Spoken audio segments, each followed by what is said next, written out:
অনেক তো কচু বাটা খেয়েছেন, আজ একবার এইভাবে কচু বাটা খেয়ে দেখুন। এই কচু বাটাটা খেলে কথা দিচ্ছি আপনারা আঙুল যে চেটে খায় না সেও আঙুল চেটে খাবে। গরম ভাতের সঙ্গে এই কচু বাটাটা খুব জমে যায়, এটা সম্পূর্ণ অন্যরকম ভাবে। তো চলুন দেখে নেওয়া যাক রেসিপিটা। সম্পূর্ণ নতুন ধরনের একটা কচু বাটার রেসিপি আজ আমি আপনাদের সঙ্গে শেয়ার করব। তো চলুন রেসিপিটার জন্য প্রথমে কচুটা কেটে নিই। আর এই কচু কাটার সময় একটু বেশি করে উপরের থেকে খোসাটা ফেলে দিতে হবে। কচুটা কেটে নেওয়া হয়ে গেছে আর এটা আমি জল দিয়ে ভালো করে ধুয়ে নিয়েছি। এবার আমি একটা মিক্সিং জার নিয়ে নিয়েছি আর এর মধ্যে কচুটাকে বেটে নেব। আপনারা চাইলে হাতেও বেটে নিতে পারেন, শিলনোড়াতে। কচুটা বেটে নেওয়া হয়ে গেছে, এবার কচুটা আমি প্লেটে ঢেলে নিচ্ছি। কচুটা বেটে নেওয়া হয়ে গেছে। আর লাগছে আমার, এখানে আমি 1 চামচ কালো সর্ষে নিয়েছি, এখানে আছে 5টা শুকনো লঙ্কা, লঙ্কাটা আপনারা আপনাদের মতো করে নিতে পারেন। আর এখানে আছে 2টো রসুন আমি ছাড়িয়ে নিয়েছি সেটা।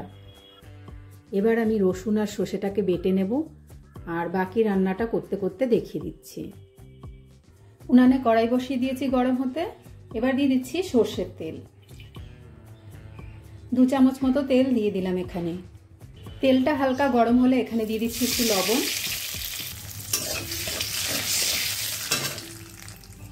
লবণটা দিয়ে যে শুকনো লঙ্কাগুলো আমি নিয়েছিলাম সেটা দিয়ে দিচ্ছি।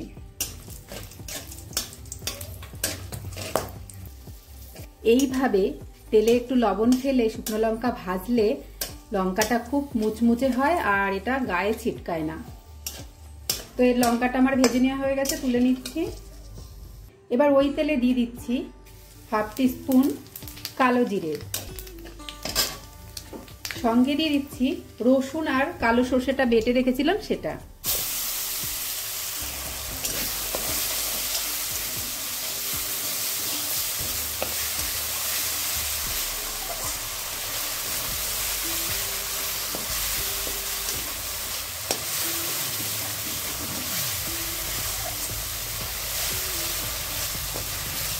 এটা 1 মিনিট মতো ভেজে নিলাম।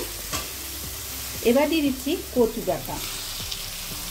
এবার কচু বাটাটাও এর সঙ্গে একটু নাড়িয়ে নিচ্ছি।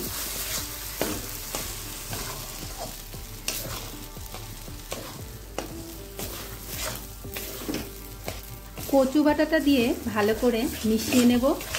আর এখন গ্যাসের ফ্লেমটা একদম লোতে করা আছে।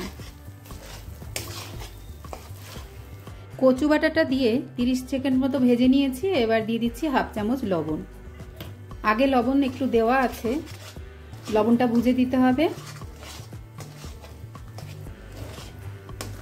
কচু বাটাটা দিয়ে 2 মিনিট মতো রান্না করে নিয়েছি, এবার নামিয়ে নেব।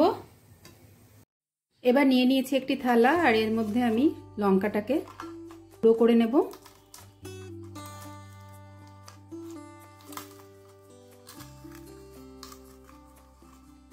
শুকনো লঙ্কাটা গুঁড়ো করে নিয়েছি। এবার দিয়ে দিচ্ছি তেল, সর্ষের তেল। এবার নিয়ে নিচ্ছি কচু বাটাটা।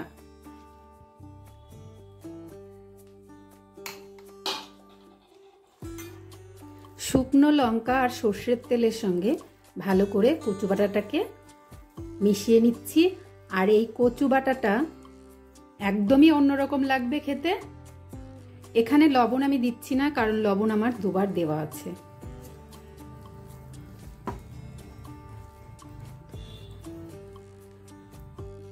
নমস্কার বন্ধুরা, সবাই